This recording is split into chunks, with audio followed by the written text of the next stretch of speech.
I'm sure you guys know, it's the beginning of the year. It's January 2023, and if you're anything like me, I'm sure you've been making New Year's resolutions and big goals for the new year, making dream boards and vision boards and things of that nature. I'm a huge fan of things like that. I love goal setting. I love turning a new leaf. The whole big shebang. I love it. But if I'm true with myself, or if I'm being real with myself, I think there have been a lot of years that I've made these huge goals. I've made these gorgeous, aesthetically pleasing vision boards, and I've had, just like these big dreams and big hopes, and then the end of the year comes and I'm reflecting on the previous year and I realize that I did not accomplish barely anything that I set out to accomplish, and it's not really a good feeling. It can be discouraging, it can be a little bit embarrassing, but for us people that love goal setting and love vision boards and just have like a really positive outlook on the new year, I don't think we should let that discourage us or let that stop us from setting new year resolutions. I think we just need to implement a new strategy. So today I wanted to share with you guys the new strategy that I think we all should be implementing when we are making our goals for the new year. Also the mindset we should be having. Basically, I'm going to share with you guys the process that I went through to set goals that are measurable, attainable, realistic, sustainable, and like goals that are really true to me and not goals that are influenced by social media or society or family members or whatever. Things that I can really accomplish for real within 1 year span, and how I'm going to do it. I am going to accomplish my goals for real this year, like for real, like dead ass. Like I'm not playing no more. So I think the first step in creating goals for the new year is obviously to reflect on the past year. I think it's very important to have some accountability and be real with yourself about what went well in the previous year and what did not go so well. So I have my handy dandy journal and I'm going to share with you guys what I wrote about 2022. So in 2022, I celebrated 1 year of being an AKA, which has been a very interesting journey. I became so much closer with my line sisters. I feel like I really fostered some good relationships this year with the line sisters that I'm closest to. I'm very grateful for them. Fostering relationships with them is a really big deal for me because having genuine friends has been something I have struggled with a lot in my life. Just coming across a lot of bad friends, messy friends, and people that just were not good for me. And I definitely went through a couple of years where I just felt like I didn't have any true girlfriends, and it made me very, very sad. So I can honestly say in 2022 I made some real girlfriends that are really good people, really have my back, and just like I really enjoyed them. So that's the first thing. Next thing is I didn't go back to my toxic ex this year. Look at us. Hey, look at us. Look at us. Huh? Who would have thought? Not me. Okay, can we just like take a moment for that, because that's a very big deal for me. I'm so proud of myself. So yeah, I didn't go back to my toxic ex. I did lose some friendships this year. One friendship was actually like a really close person. It was like my best friend that I did cut off this year, which was sad at the time. It was unfortunate, but I do think it was for the best. And I think that I learned a lot about boundaries this year and putting myself first and, just letting go of people. So another thing is I dated a lot this year. I was single this whole 2022. I was in a situationship in the beginning of 2022, but I let that go, which I'm very proud of, because I don't think that that was a good situation for me or the other person. I think it was a little toxic, and I wasn't truly ready to settle down with that person. But after that, I dated. Like, I really talked to a lot of people this year, which I'm not ashamed of. I'm actually happy about. And even though none of those talking or situationships or dating or whatever were necessarily successful, I think I learned a lot about what I want from a partner and what I don't want from a partner. And I learned a lot about letting go. Like, I let go of a lot of people this year, friends and people that I was talking to. And I think I learned how to be by myself. If I didn't already learn that in 2021, I definitely learned it in 2022. I think I got a lot more comfortable with being by myself and not talking to anyone. I'm not perfect with it yet. I still, struggle just a little bit, but I did pretty good with that. I was the most consistent on YouTube this year than I have ever been. I was consistent for 8 months straight this year. I started in the summertime in May, like towards the end of May, I posted my first YouTube video of the year. And I have been consistent on YouTube since May. For real. So I'm very, very proud of myself. YouTube has been something I have enjoyed doing since I was in high school, and I have never been this consistent, although I've been putting YouTube on my dream board like every single year, but I've never been as consistent as I was in 2022. So I'm really, really proud of that. I grew 367 subscribers this year.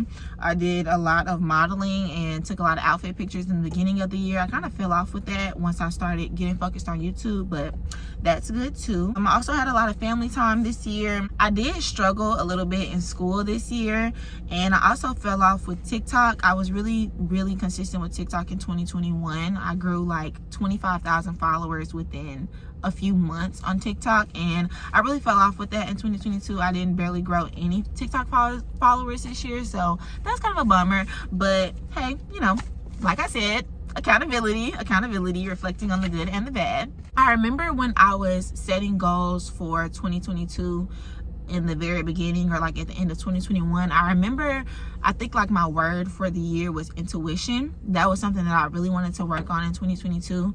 I felt like in 2021, I had a lot of situations where my gut, my intuition, God was telling me the answer or telling me the way that I needed to go.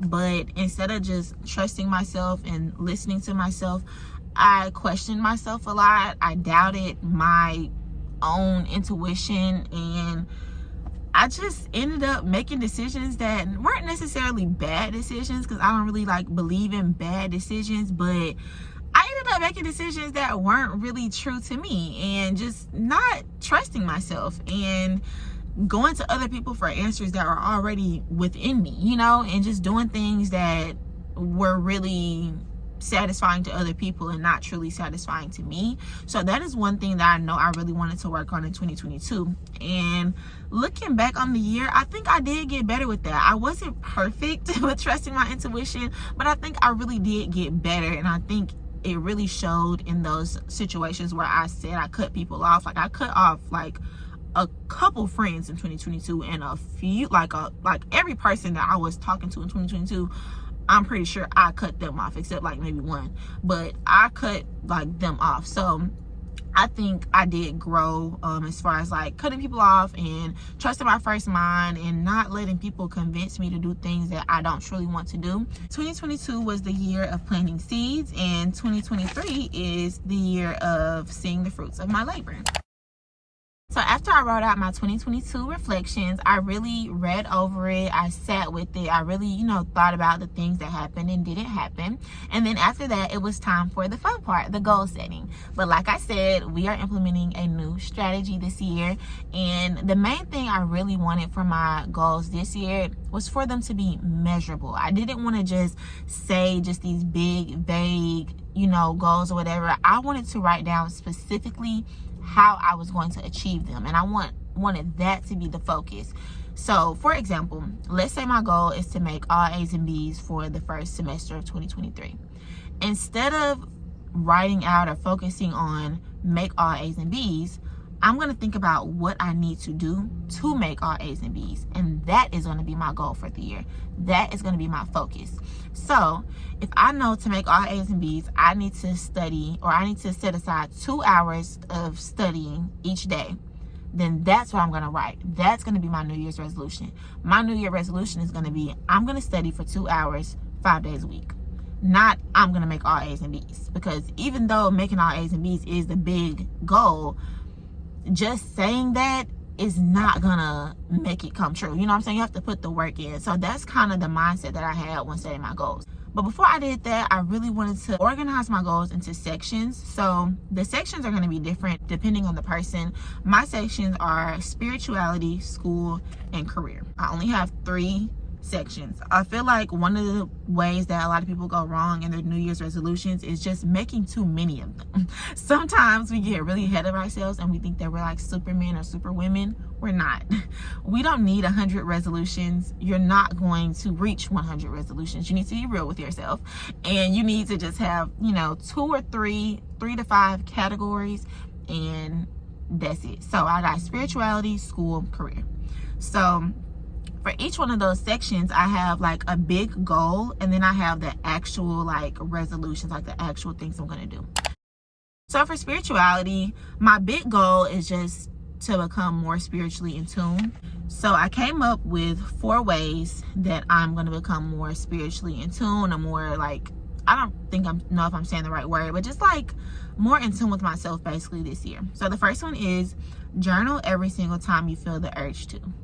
If you watch my channel, you know I'm really into journaling. It's very healing for me. I have a lot of self-discovery and just self-awareness when I journal. But a lot of times I'll feel the urge to journal. I have like that feeling, that intuition that you need to get something out, but I'll avoid it because I'm like avoiding tackling whatever the situation is, or I'm just being lazy or whatever. So that's the first way I know I can become more spiritually in tune, by journaling every single time I feel the urge to. The second one is to watch or listen to something encouraging, educational, or thought-provoking every single day, preferably in the morning time. This is another way I just feel like I can feed myself, just make myself more knowledgeable, and just educate myself, you know. So that's the second one. Third one is to pray before going to people with your problems. So prayer is something I've been getting more into lately. I've been talking to God more often than ever. Like I said before, I struggled in the past with letting other people make my decisions for me instead of making decisions that were true to me or trusting my intuition. So one way I feel like I could get better with that is by praying to God, and basically talking to God and talking to myself before I talk to other people about my problems. And my fourth one is just to continue talking to God often. So as you can tell, those are really attainable goals. Like, those are not crazy things. They're really attainable, and they're realistic, and they are measurable. They are things that I can really hold myself accountable to. And at the end of the year, when I think about, did I become more spiritually in tune this year? I can say, well, did I stay consistent with those 4 things that I said was going to make me more spiritually in tune? And that's something measurable. That's something I can, you know, I know the answer to that right off the bat. My second category is school, and my overall goal is to pass all my classes and graduate. 4 things I'm going to do to make sure that I graduate. The first one is to complete all my schoolwork Sunday through Wednesday. The second one is to have no missed assignments. Third, no going out if that week's assignments are not completed. So if it's Thursday and I did not stick to my goal by getting all my work done Sunday through Wednesday, I am not going out. Ain't no Thirsty Thursday, ain't no fat boys, ain't no none of that. If it's Friday and it's a party and I did not get all my work done Sunday through Wednesday, I'm not going.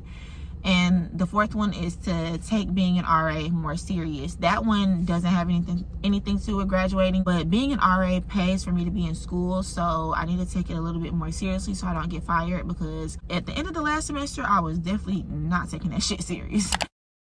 Next section is career, and the big goal is to become monetized on YouTube and TikTok. That's my big goal for the year. I want to be making consistent income from YouTube and TikTok, but mostly YouTube.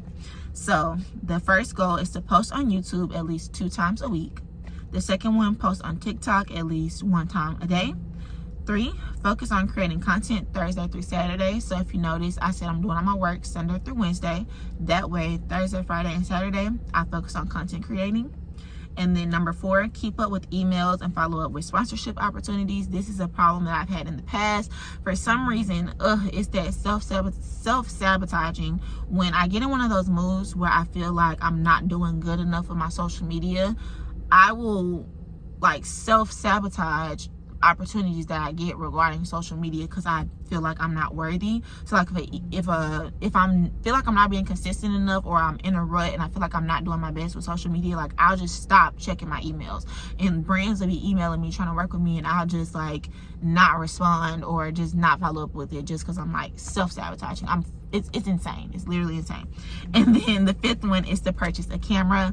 I know purchasing a camera will elevate my video quality. It will make creating content so much easier for me because I'll have more storage. I'll have my, like, it'll just make things so much better. So that's definitely another thing that's going to help me become monetized. So as you guys can see, I followed that format. I have my big overall goal, yes, but I have specific things that I'm going to do that are going to get me to that goal. And I'm more focused on those specific things rather than the big goal, because at the end of the year, even if I don't meet the big goal, or let's say at the end of 2023 I don't become monetized, if I can still say that I posted on YouTube twice a week, and I posted on TikTok once a day, and I created content Thursday through Saturday, and I purchased the camera, I can't be mad at myself for not being monetized, because I did my part. Like, I did everything I was supposed to do.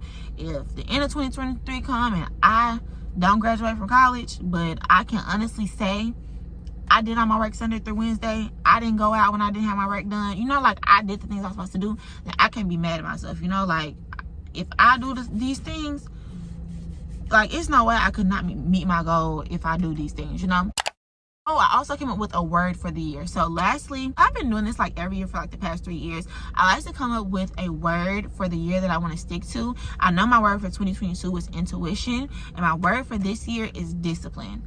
Discipline is something I feel like I really struggle with. I really struggle to like make myself do things when I'm not feeling motivated, which is literally what discipline is. Like, having discipline is being able to do something even when you don't feel like it. That's something I really, really want to work on. And I feel like the way I set my goals up, the little strategy that I use, I feel like will really help me with my discipline and help me hold myself accountable. And yeah, that's just my word for the year. I know that's not something that's going to happen overnight, but I feel like just implementing like those small things, you know, journaling when I feel the urge to, making myself do my work Sunday through Wednesday, only creating content Thursday through Saturday, you know. Like, I just feel like those small things, even if I'm not perfect every single week, even if I fall short, just at least trying, I know I'm gonna get better for sure. I hope you guys really see the way I made my goals. I didn't make goals that were like social media goals or goals that are popular. I really made goals that are things that I actually need to work on. Like, the goals I made came from a place of accountability and a place of self-awareness, and I made goals that are gonna get me to the places that I want to go. I feel like a lot of times people make their vision board, they make their dream board, and they just start putting luxury cars and long hair and nails and people going out to eat, and just like they just start putting all this luxury stuff, which is nothing wrong with that, you know. Like, Lux life, soft girl, I love it, I love to see it, but it's just like, I don't know, like, that's not real New Year's resolutions, just putting like aesthetically pleasing pictures on a board. Make things that are true to you, that are not just like aesthetic or whatever, you know. But I did make a dream board as well. I'm not saying that like my dream board is ugly. My dream board is cute and aesthetic, of course, obviously, but my dream board is based on the things that I wrote down. Literally every picture on my dream board is based on that list. And I think another thing that makes it more likely that you will reach your goals in the new year is also your mindset, truly believing in yourself, like truly believing without a shadow of a doubt that you can accomplish everything on your list, period. Like, almost damn near being delusional, okay? Like, you need to truly believe it 110%, and then also being consistent and putting the work in as well. But yeah, I hope you guys enjoyed this video. I love y'all so much, and I'll see y'all in the next one. Bye.